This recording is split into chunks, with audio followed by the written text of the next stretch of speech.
Welcome, everybody, to another episode of the Trusted Trustee podcast. And I'm joined, as usual, by Tracey Besters in the beautiful Southern Highlands. I got in trouble last time for not saying that the Southern Highlands was beautiful, so I'm saying it today that the Southern Highlands is beautiful. And Tracey Besters is down there, and she's joined me as usual. Hi, Tracey, how are you going? Good morning, Darin, and thank you for getting that right. The Tourism Southern Highlands people will be very happy with you calling it beautiful this time. So I'm doing really well. Yeah, Chris Minns will be on my back about not promoting New South Wales enough, won't he, to Well, he get was people actually to in the go. Southern Highlands last week, so Oh, well, there you go. So, importantly. so he's down there, firsthand checking it out. So he's not going to like me if I don't obviously give it a bit of a plug at the start of these podcasts. And speaking of giving people a plug, of course, we've got some very valuable or a very valuable sponsor for our series of podcasts. And of course, as usual, this podcast is brought to you by Super Fund Property Valuations. Take the tension out of tax time by making Super Fund Property Valuations your number one choice for all of your SMSF property valuation requirements. Order a report today by filling in your details online at superfundpropertyvaluations.com.au and let Superfund Property Valuations take care of the hard work. And I know William Spark is working furiously I'm towards sure. the end of the financial year. I know we've got a bit of a way to go, but we always say that, and then it's upon us before we can even blink. So Well, who would have thought it would be autumn so quickly, Darin? So there you go. oh no, that's a very depressing thought, and no doubt Will is pedaling as fast as he can to get those valuations out in the lead up to the end of the financial year. Yeah. Now, I have a confession to make. I think I alluded to something I was going to discuss from the SMSF conference last week, but I can't remember what it was. So we're not having that as the topic today. But there was some very relevant news that happened last week, and we've kind of alluded to this in previous episodes, but we thought we'd step through it properly this time, seeing that it has been confirmed. And that Mhm. is the concessional contributions and flowing on to non-concessional contributions will actually be increasing from 1 July 2026. And that's because the AWOTI figures came out. Now, we're not going to go into too much detail with that, but AWOTI stands for Average Weekly Ordinary Times Earnings. What a Right. mouthful that is. No wonder we just refer to it as a AWOTI. But whatever the threshold number it needed to meet, it's been met now. So yes, we will have higher contributions caps come 1 July. Absolutely. And we talked about this a couple of episodes ago, Darin. So when we talked about the CPI increasing and the total super balance, transfer balance, sorry, not total super balance, transfer balance cap increasing. And by virtue of now the contribution caps increasing, we've got an increase to total super balance as well. So we alluded to the fact that it was highly anticipated that the AWOTI figures would be strong enough to come through. They were released last week. So now we have great news for anyone wanting to look at their contribution strategies and getting more money into super from 1 July 2026 onwards. So positive news. We're excited about it. Absolutely positive news, but as usual, it's not quite as straightforward as it sounds. No. So, I mean, the easiest thing to let you know is that the contributions cap is increasing yearly to 32,500 a year, Yep. which means that the non-concessional cap will also be increasing because it's calculated at 4 times the concessional contributions cap, and that will be going up to $130,000 come 1 July 2026. So that's all Yeah. good news because it potentially means that you can get more money into your retirement savings, and we all love that. Absolutely. And there was an article in the Fin Review, either this morning or just over the weekend, Darin, about, get $62,500 into your SMSF this year and claim a tax deduction and woohoo, this is amazing. And I guess we just wanted to talk about today that it's not quite as simple as just, whacking $62,500 into your super fund and claiming it as a tax deduction. So there's a few mechanisms and things that you need to be careful about that particular strategy. But good news in terms of the caps going up and just some things to be careful of between now and end of June. So let's talk about Yeah. those. So what they're referring to there is, if you're wondering how they get to that number of 62,500, seems very specific. They're combining the current cap of $30,000 with next year's cap of $32,500 and basically putting forward the contribution reserving strategy, meaning that you can make the contribution for both years before the 30th of June. Yeah, And exactly. necessarily allocate the next year's until 28 days after, I think it is, you make the. That's right. So that's how it all works. But Trace, you can probably better describe it than I. You did a good job of that, Darin. You got all of the key points. So that's thank you. So contribution reserving strategy, definitely a great strategy to consider if you want to accelerate the tax deductibility of those personal contributions or before tax contributions this year.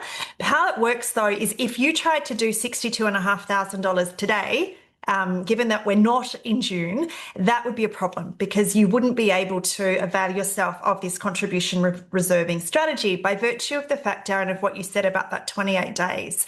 So you've got to allocate, or the trustees of the self-managed super fund need to allocate that concessional contribution to the member account within 28 days. So today is the 2nd of March, I think it is. So if we tried to do a contribution reserving strategy today, we would need to allocate those contributions by the end of March.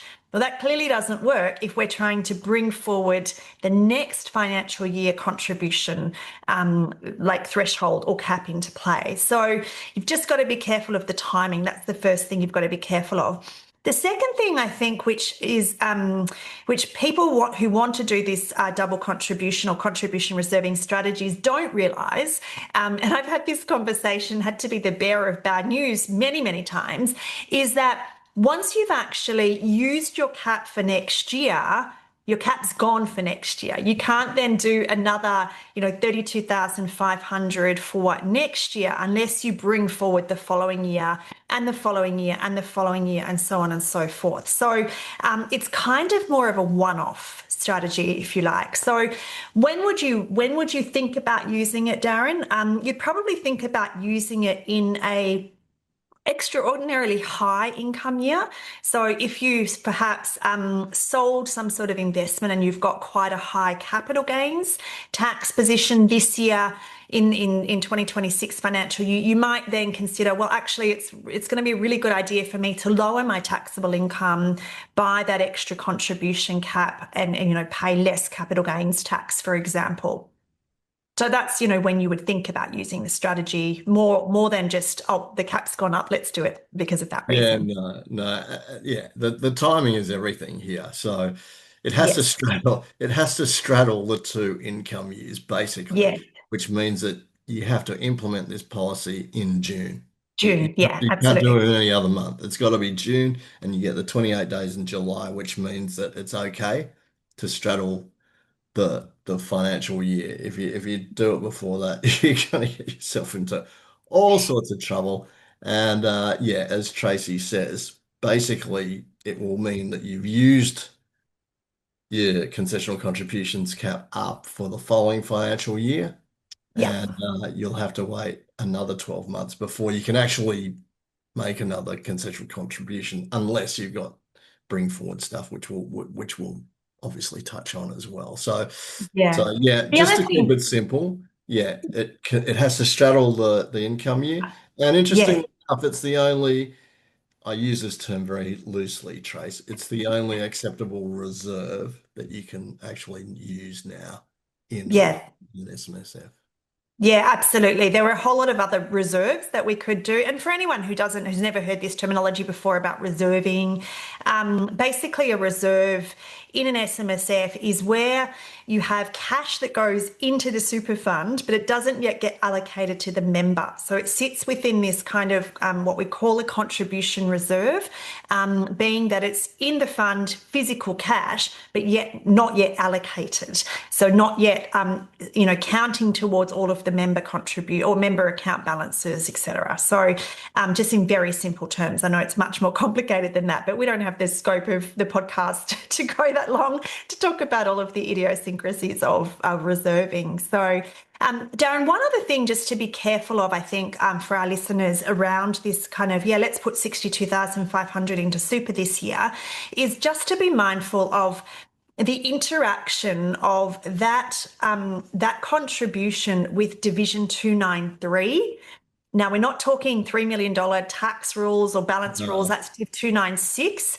Div 293, and why they're so close, who knows? But Div 293 is where if you have an adjusted taxable income figure of $250,000 or more, you actually will pay an extra 15% contributions tax on the concessional, i.e., before tax contributions that go into the fund. So again, be careful. I said that the contribution reserving strategy works really well if you've got a higher income year. Obviously, if you've got a higher income year, you're going to be closer to that $250,000 adjusted taxable income threshold. So we just need to be careful of that as well, because that's the other thing that accountants love to be the bearer of news on that one as well. Oh, by the way, you've got an extra few $1,000s contributions tax to pay under this Div 293 provision. So be Gosh, careful of that as well. accounts are such bearers of good news, aren't they? I know, right? No wonder We people always don't have the like good news. speaking to them. No. Now, Unfortunately, we get that job sometimes. now, I just also wanted to clarify about the carry forward rule Yeah, as let's do well. carry forward. Yep. So the carry forward rule is basically if you've got any unused concessional contributions caps from a period of 5 years prior, you can actually make more contributions and use up that unused amount Yeah. in whatever year you want to. But it doesn't. It stays at the level of contributions cap Yep. of that particular year. So this Yeah. doesn't reset. This doesn't reset everything to say, "Oh, fantastic! Now it's 32,500." It doesn't quite work like that. It's a very powerful No. strategy, but you need to know the limits of how it works. Yeah, absolutely, Darren, and that's a great point to bring to discussion. So if we think about the mechanisms of the catch-up concessional contributions versus contribution reserving. So contribution reserving is bringing into this year next year's contribution cap. So it's kind of bringing that backwards. The catch-up concessional contributions are looking at a rolling basis of the last 5 years and looking at whatever surplus you've got of those 5 years of concessional contribution caps, less any concessional contributions that have been made. And if you've got like a gap there, then you can make up that gap over the 5 year rolling basis. But you're absolutely right. Given that in the current financial year, FY 2026, we still have a $30,000 contribution cap limit. The 32,500 doesn't come in until next financial year, being FY 27.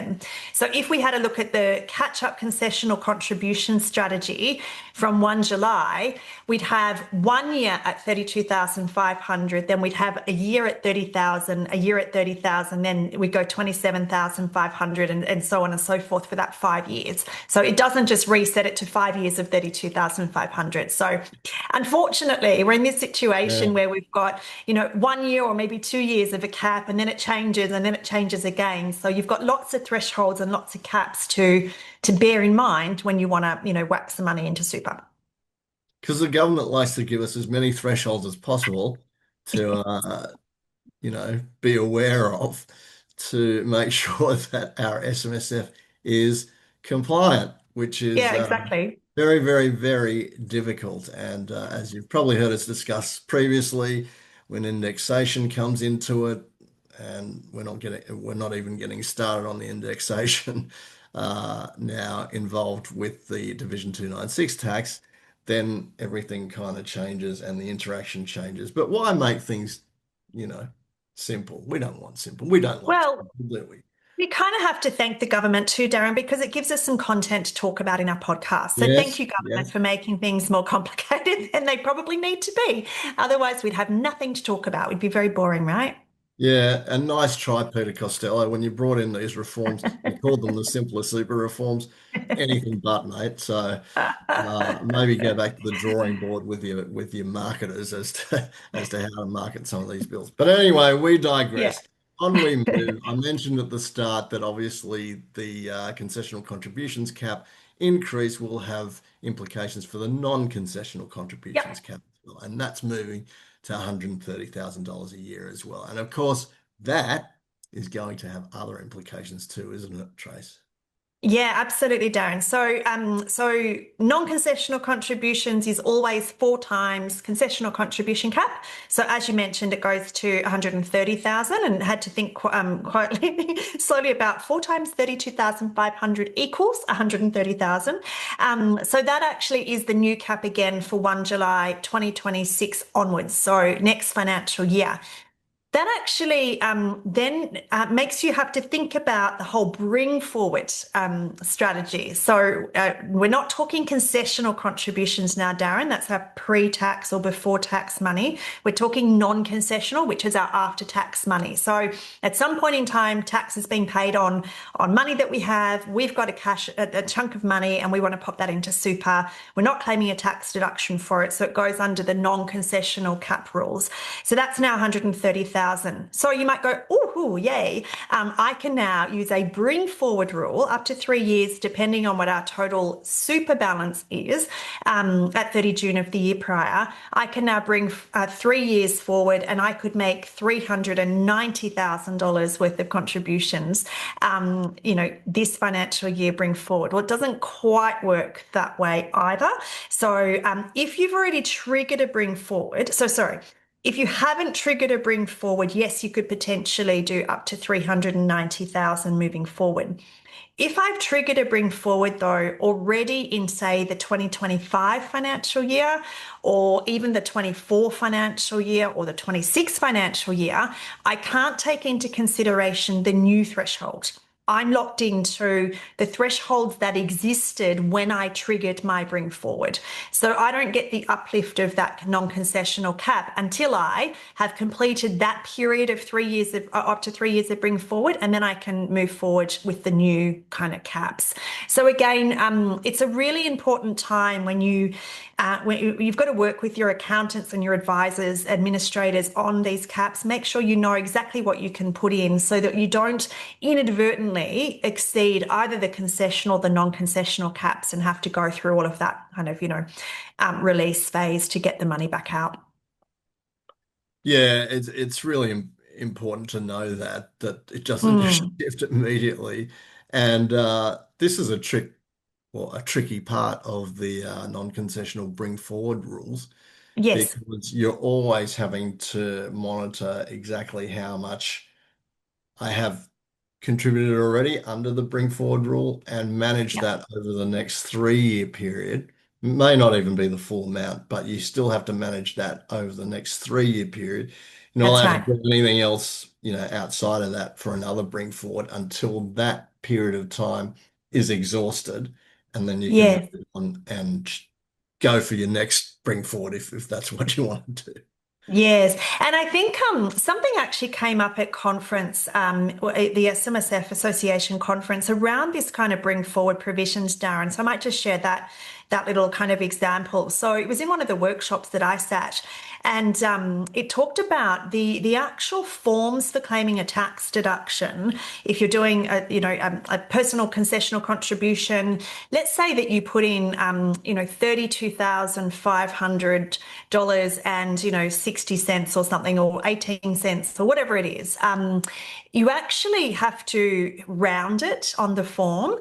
So you need to be really careful that you don't kind of inadvertently as well put in $32,501. Or if you've triggered a bring forward, you don't actually, again, if you've gone over your concessional contribution cap, then anything above that concessional contribution cap becomes a non-concessional contribution. So you might actually, without even realizing it, trigger that bring forward under the current thresholds when you wanted to avail yourself of the new thresholds from 1 July. So you've just got to really work closely with your admin people around these caps and not putting extra cents in, because if you put in $32,000 or $30,000 and 18 cents this year, you've actually got an 18 cents non-concessional contribution that goes against, potentially a bring forward. If you've already used your $120,000 this year, you've triggered a bring forward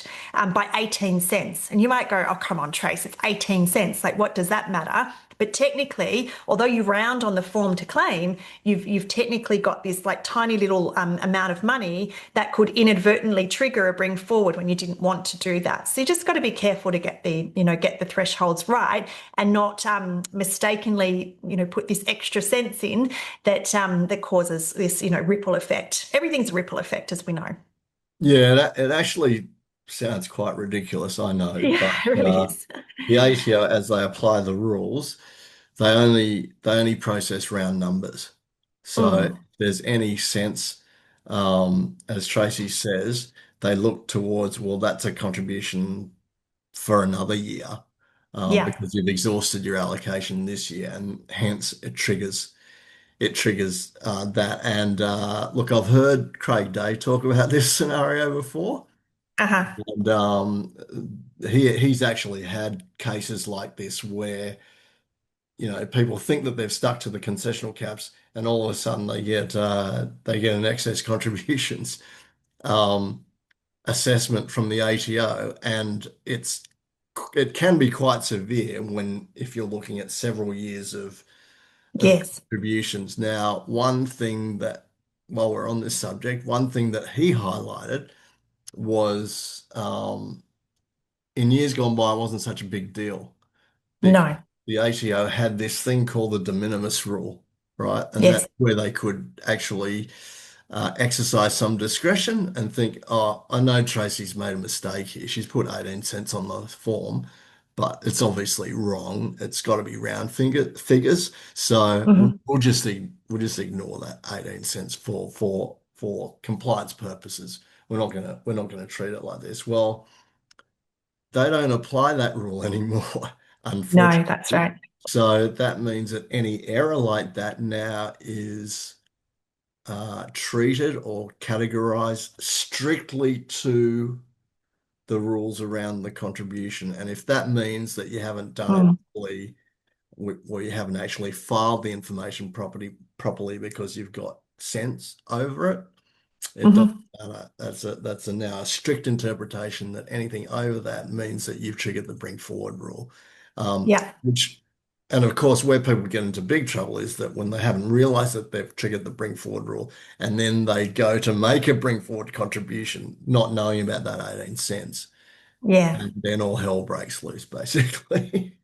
Well, exactly right. And if you've got the difference between, triggering a bring forward rule at 360 or triggering a bring forward rule at 390,000, that is, then $30,000 difference is actually a very big sum that you've had to forgo because of, 18 cents or 45 cents or whatever it is. Yeah, So yeah. it does have quite a big impact. So again, another little thing just to mention to our viewers.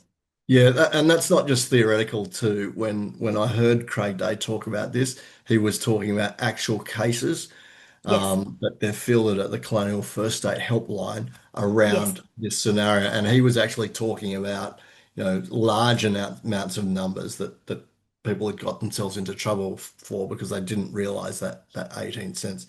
Now, Trace, when you talk about if you haven't triggered the bring forward yet, and you want to obviously take advantage of the new non-concessional cap, You've got to make sure that you get your contribution strategy right in this year Yes.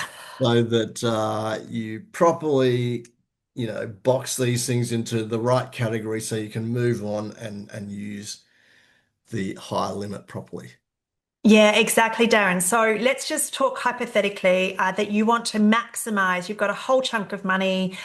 You want to get that into super. You're below the, total super balance threshold to be able to do so, and you want to, want to get as much non-concessional in as you possibly can. Well, if you were to go ahead and put $360,000 into super between now and 30 June, then you'd be triggering a bring forward rule for now and the next 2 years. So you would have 3 years of those non-concessional contributions. But if you were to stop a little bit and think about, can you maximize the rules? Can you make this better? Can you get more money into super? You could potentially do 1 year now. So $120,000 between now and the 30th of June. And then on the 1st of July, trigger your bring forward rule then. So 120,000 today, for example, on the 1st of July or shortly thereafter, you could then put $390,000 in. So you could get that extra amount of money into super in a shorter period of time. So that's just something to be mindful of rather than just going, oh, the thresholds have increased. Let me put money in now. Just take a pause. What does it look like for now? Can I trigger a bring forward for the next year, like i.e. 1 July, moving forward from 1 July? And if I do that, I can actually potentially get 120,000 plus another 30,000 in. So I could get $150,000 more into super by using the two years properly than I could if I actually triggered that bring forward now. Because again, if I trigger the bring forward today, I lock in 3 years at 120,000, as opposed to triggering the bring forward from 1 July, I lock in 3 years at 130,000. So I've got a $30,000 difference automatically there. Plus, I could also get this year's cap if I haven't used it. Yeah, that's really important because whatever you do, you don't want to be kicking yourself No. after 1 July kicks over and thinking, oh, I didn't realize that I had to time it like that, and now, damn it, I've locked myself into the lower levels because I triggered the bring forward rule before 1 July Yeah. came this year. I mean, if you have the ability to take advantage of the new cap like that, Mm. would be an awful shame, and you would be absolutely kicking yourself. So I suppose the takeaway Yeah. message, Tracy, really is that when we come to these points in time where the contributions caps, both of them change, Yeah. you really need to revisit your contributions strategy, and you can't just be completely dogmatic about, oh no, I've planned this out ages in advance and I'm just sticking to it. Well, these are important parameters that change, and of course, you're only going to do it to benefit yourself because you can get more Yeah. money into super. Yeah, absolutely, Darren. And I think, gone are the days, since simple super, gone are the days of, set and forget kind of concepts. Now you really do need to revisit your contribution strategy every year. If you're in pension phase, revisiting that pension strategy every year, making sure that you are availing yourself of all of the things that are possible in the SMSF, because why wouldn't you? Why wouldn't you want to make sure that you are maximizing efficiency in this superannuation product that you have? And, if the rules allow something and you've got the capacity to make those additional contributions, then, you might as well understand what those strategies are and avail yourself of them because that's what they're there for. Yeah, and of course we're speaking directly about the contributions themselves and the caps themselves right now. Hmm. But all of the other intricacies that go with it, obviously the transfer balance cap is changing from 1 July, and that has Yeah. contributions cap implications as well, or the ability to make contributions. That changes a little bit too. So it's really when anything changes, Yes. you've got to review it because you don't really want to be missing an opportunity. I mean, you might be under the impression that you know, I've exceeded the total super balance, so I can't make non-concessional contributions. But when all this environment changes, it can Yeah. really open up another opportunity where you think, oh, Oh, that's pretty cool. I can actually get more money into super now. So yeah. Yeah. Let's have a look at that. If you just blindly think that, oh no, that's just the way the landscape is, and no, I'm adhering to it because you told me I'm already over that limit, so I can't do it. Yes. Everything shifts, Yeah, basically. absolutely, Darren. And total super balance has changed. Like that limit has changed several times now over the last few years. Yes. So what was $1.7 million originally is now going to be at 30 June $2.1 million. It's going to $1 change, sorry, million. from 1st of July onwards, it's going to be $2.1 million. So we've got $400,000 gap there, it was 500, actually $1.6 million it Yeah, started at. Now it's 1.6 going to be million. 2.1. So see, even I forget some of the thresholds at what point in time they were. So we've got $500,000 different there.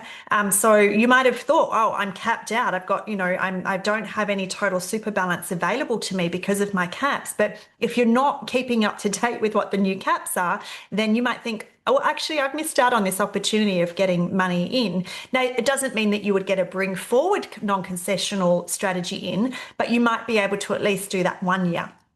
If you've got cap space. So provided you're below the total super balance, you've got the ability to do that 1 year of cap space. So yeah, there's things that you've got to keep up to date with. Make sure that you're not setting in concrete these strategies and not reviewing them every year. You really need to review them every year. And just the final thought from me, Darin, on these contribution stuff, and we'll remind the viewers when we talk about some of the year-end planning a little bit later on in one of the podcasts, but I think that it's really important to just to be forward planning as much as you possibly can with these contribution stuff, and just thinking about, well, how can I stack these strategies? Because we've talked about concessional contribution caps and non-concessional contribution caps today.